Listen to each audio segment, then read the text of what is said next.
The Monon Trail is a biking and pedestrian trail that runs from downtown Indianapolis to the northern suburbs, passing through neighborhoods that vary in environmental conditions and income levels. A recent study found a 12-year difference in average life expectancy between the affluent North End and the lower-income South End, highlighting the disparities in environmental quality and access to health care. Climate change exacerbates these disparities, with extreme heat, air pollution, and flooding affecting vulnerable communities the most. Cities are increasingly focusing on urban resilience in their climate change plans, but the importance of equitability as a foundation of urban health and resilience is often overlooked. Resilience is important for social ecological systems, such as cities, to enable continued functioning and well-being in the face of adversity. The capacity to buffer, adapt, or transform emerges from actively cultivated core traits such as redundancy, diversity, and equitability. Redundancy ensures excess capacity needed to absorb or buffer the impact of adverse events. Diversity enables adaptation and transformation, and equitability refers to the fair distribution of the ingredients for well-being. Lack of equitability can compromise a city's capacity to sustain functioning and well-being under conditions of stress, as underserved neighborhoods tend to be more vulnerable to adverse events. Building equitability-focused strategies is essential for nurturing the human diversity inherent in underserved communities that are critical to building urban resilience. One common climate change adversity faced by cities is extreme heat events, and there exist practical equitability-focused strategies that cities can take to build resilience to a changing climate. Extreme heat can result in heat-related illnesses and deaths, and it complicates existing chronic diseases. Heat waves cause more deaths per year in the United States than any other weather hazard. Urban heat islands amplify temperatures in cities, making city residents more vulnerable to extreme heat events. Heat exposure intensity is impacted by the design of the local built environment, access to transportation, job duties, and housing conditions. Poorly insulated and ventilated homes and insufficient access to air conditioning can contribute to unhealthy indoor conditions. The amount of vegetated land cover contained in a community has the greatest impact on personal heat exposures. Let's learn more about the effects of extreme heat in a specific Indiana community and why it matters to find solutions.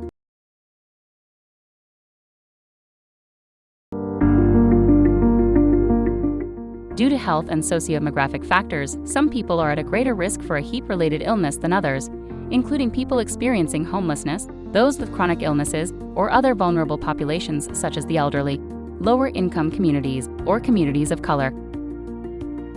In addition to the hot weather that is typical during summertime, there are two phenomena that exacerbate these temperatures in the short and long term: climate change and the heat island effect. It is critical for communities to study and assess the impacts of heat and develop local strategies to alleviate the effects of heat on a community. One such southern Indiana community working towards this goal is Clarksville, a town of 22,000 people just across the Ohio River from Louisville, Kentucky. Currently, Clarksville experiences 42 extreme heat events per year, and by 2050 this number is expected to double. In the spring of 2021, the town of Clarksville was awarded a grant to help residents cope with the health impacts of extreme heat. The grant gave the town the opportunity to both study the impacts of extreme heat in Clarksville and develop local strategies to alleviate them. The Beat the Heat program started in the spring of 2021 and runs through the spring of 2023. The first phase is focused on information gathering, completing a community needs assessment, and developing a heat relief strategy, while the latter phase is focused on implementing strategies, continuity planning, and evaluating the program's impact. To begin its community assessment, Clarksville enlisted a group of volunteers to collect temperature data in different parts of the town. 17 local volunteers traveled throughout Clarksville on August 23, 2021, collecting near-surface temperatures and humidity in the morning, afternoon, and evening. After collecting a total of 24,311 measurements, heat maps were created that demonstrate the areas of the town most impacted by the heat island effect. The results of this campaign were overlaid with sociodemographic data to develop a heat vulnerability index, which identifies the areas of town where residents are most affected by extreme summer heat. The results directly informed the development of Clarksville's heat management plan. One map, in particular, illustrates heat distribution on a hot summer evening in late August. This data is then combined with sociodemographic variables such as age, income, race, education, and others into a heat vulnerability index highlighting 3 priority groupings most vulnerable to heat, especially at night, when high temperatures have a stronger association with negative health effects. All of these assessment variables were synthesized into Clarksville's heat management plan. As a community volunteer in Clarksville, I was excited to be a part of a team working to implement an extreme heat management plan for the city. The plan was designed to help residents stay safe during the hot and humid summers that often leave people vulnerable to heat-related illnesses. Our first step was to gather information about the city's demographics, especially those who were most vulnerable to heat-related illnesses, such as the elderly, children, and those with chronic health conditions. We also looked at data on past heat waves to understand the extent of the problem and identify areas of the city that were particularly affected. Once we had this information, we began working with community leaders, local organizations, and government officials to develop a plan of action.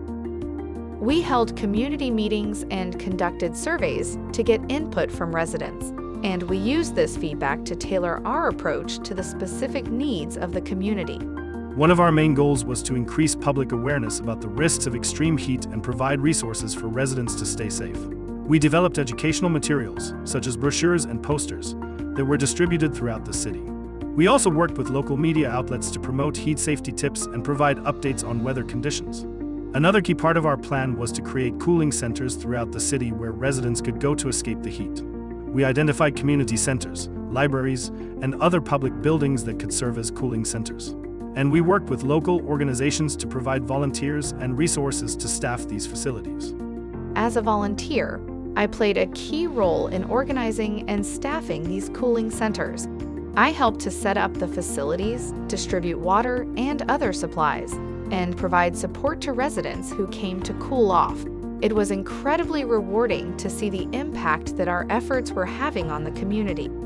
Overall, the implementation of our extreme heat management plan was a success. By working together with local organizations and government officials, we were able to create a comprehensive strategy that is going to keep residents safe during the hot summer months.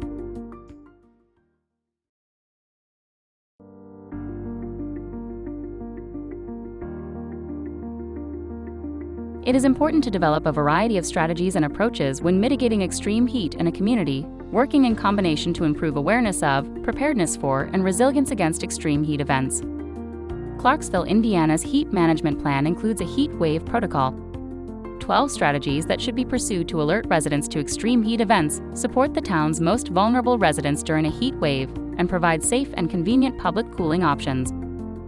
It also includes public outreach strategies, including a heat awareness campaign to inform residents about local resources, what to anticipate, and how to respond during times of extreme heat.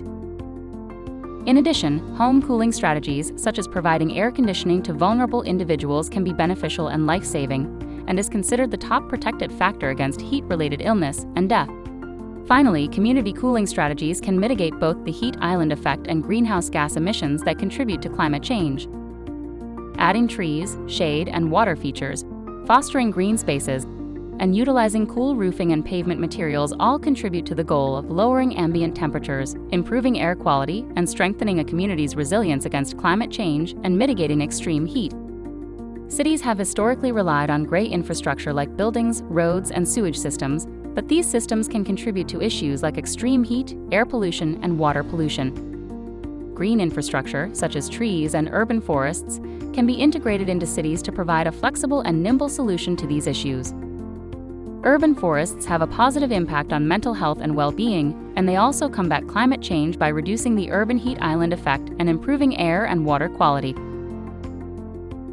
Trees act as water sponges and increase soil absorptive capacity, which helps counteract flooding. Urban forests can enhance cities' resilience to climate shocks and provide access to nature, which is crucial in modern times. Urban planners and developers should consider green infrastructure as a viable option to solve problems and build a sustainable future. Engaging communities in understanding their environmental conditions can empower them to push for sustainable local solutions, but funding and policy changes are needed to reduce inequities. Many environmentally burdened communities are unaware of the harmful conditions they face or have nowhere to turn for solutions. Extreme heat, in particular, is easy to overlook at the community level. Awareness campaigns and knock and talk programs targeting vulnerable populations can be an effective step in educating residents and potentially saving lives. Individuals can help build resilience and equity into the collective health system by participating in community science monitoring, paying attention to air quality alerts, limiting activities that contribute to ozone pollution, and having a plan for high heat days.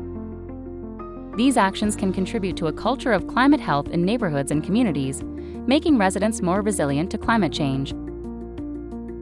Click on the screen to rotate right to view the video segment introducing extreme heat if you have not already done so. If you are wearing a VR headset, look to the right to view the video segment introducing extreme heat if you have not already done so.